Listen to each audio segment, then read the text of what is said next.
Ayo, bayangkan ini. Seabad yang lalu, dunia menyaksikan perang seperti tak pernah terjadi sebelumnya. Melibatkan lebih dari 60 juta prajurit dari seluruh penjuru dunia. Ayo kita jalan-jalan santai sambil menelusuri asal, peristiwa, dan akibat Perang Dunia I. Baiklah, bayangkan ini, tahun 1871, dan Perang Prancis-Jerman baru saja berakhir. Prancis mendapat perjanjian yang sulit, kalah oleh Jerman yang bersatu dan kehilangan Alsace dan Lorraine. Selama bertahun-tahun, Jerman bekerja keras, meningkatkan industri dan ekonominya, membuat aliansi di sana-sini.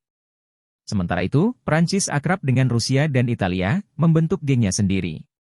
Segala sesuatunya mulai memanas di Balkan ketika Austria-Hongaria mencaplok Bosnia dan Herzegovina, membuat Serbia sangat marah. Kemudian, bam! Seorang nasionalis Serbia membunuh pewaris tahta Austria-Hongaria, memicu reaksi berantai. Sebelum Anda tahu, perang pecah di mana-mana. Jerman punya rencana besar untuk menyerang Prancis dengan keras, tapi mereka harus melalui Belgia dan Luxembourg dulu, yang, tidak berjalan lancar. Ada banyak perang pendapat, tapi akhirnya, pertempuran menetap menjadi perang parit, membentang dari Laut Utara hingga Swiss. Seolah itu belum cukup, Kekaisaran Utsmaniyah memutuskan untuk ikut serta, menyeret lebih banyak negara dan memicu front baru di mana-mana. Ini benar-benar kacau, dengan pertempuran berkecamuk di tempat-tempat seperti Kaukasus, Sinai, dan bahkan Kuwait. Sementara itu, Italia seperti berkata, "Hei, aku juga ingin ikut," dan melompat masuk ke dalam pertarungan dengan harapan bisa mendapatkan beberapa lahan. Dan itu baru awalnya. Banyak yang terjadi selama Perang Dunia I, dan ini benar-benar petualangan liar dari awal hingga akhir. Di Asia, Jepang ikut berperang melawan Jerman dan merebut koloninya di Pasifik dan Tiongkok. Di Afrika, koloni Jerman diserbu oleh pasukan Prancis, Inggris, dan Belgia. Banyak orang dari wilayah jajahan ikut mendaftar di Angkatan Bersenjata Eropa. Prancis memobilisasi hampir 800.000 orang, dengan sebagian besar dikirim ke Eropa. Kekaisaran Inggris, sebaliknya, mendaftarkan 2,7 juta pria dari Dominion dan koloninya, lebih dari setengahnya berasal dari India. Di Balkan, Bulgaria kembali berperang bersama Kekaisaran Pusat. Negara itu sangat ingin memperluas wilayahnya ke segala arah. Serbia diserang dari dua sisi dan cepat diinvasi.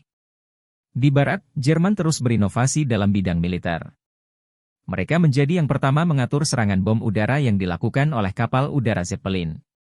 London dan Paris sering diserang, dan kekuatan udara awalnya digunakan untuk pelacakan dan rekognisi, tapi pesawat cepat dilengkapi dengan senapan mesin, menyebabkan pertempuran udara pertama. Di tempat lain, Jerman meluncurkan perang kapal selam di perairan teritori yang diproduksi, menenggelamkan kapal-kapal yang ditemuinya. Akhirnya, di parit-parit, kedua belah pihak menggunakan gas beracun yang menyebabkan banyak korban. Meskipun ada beberapa upaya untuk menemukan terobosan, garis depan perang tetap terpaku dengan biaya manusia yang besar.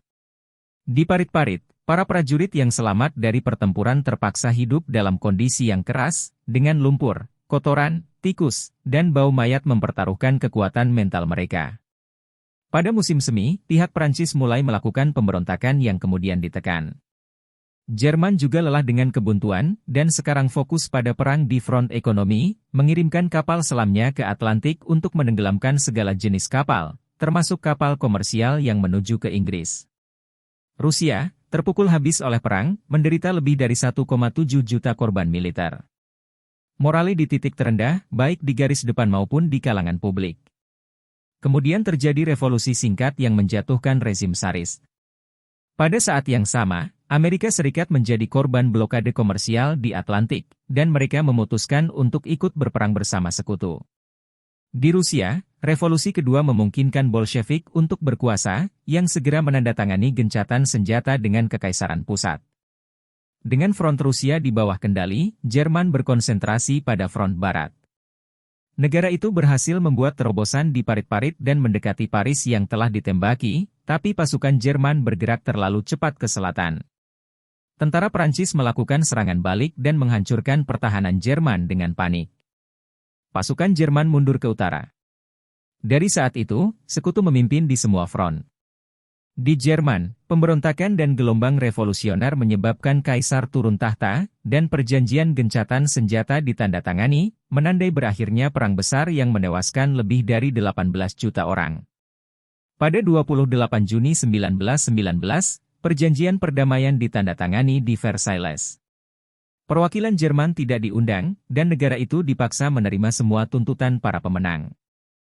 Jerman dan sekutunya dianggap bertanggung jawab sepenuhnya atas kerusakan perang dan harus membayar kompensasi yang berat. Kekaisaran Austria-Hongaria dan Utsmaniyah dipecah, memberi jalan bagi negara-negara baru atau koloni. Sementara itu, Jerman mendapati dirinya terhina dan terhutang. Angkatan bersenjatanya dibubarkan dan koloninya dibagi di antara sekutu. Negara itu kehilangan sekitar 15% wilayahnya kepada Perancis, Belgia, Denmark, dan Polandia yang dibentuk kembali. Satu-satunya penghiburan adalah Jerman tetap utuh secara luas karena pertempuran yang minim di wilayahnya dan industri negara itu masih berdiri. Kehinaan yang dipaksakan pada Jerman sudah meninggalkan mereka dengan keinginan untuk balas dendam.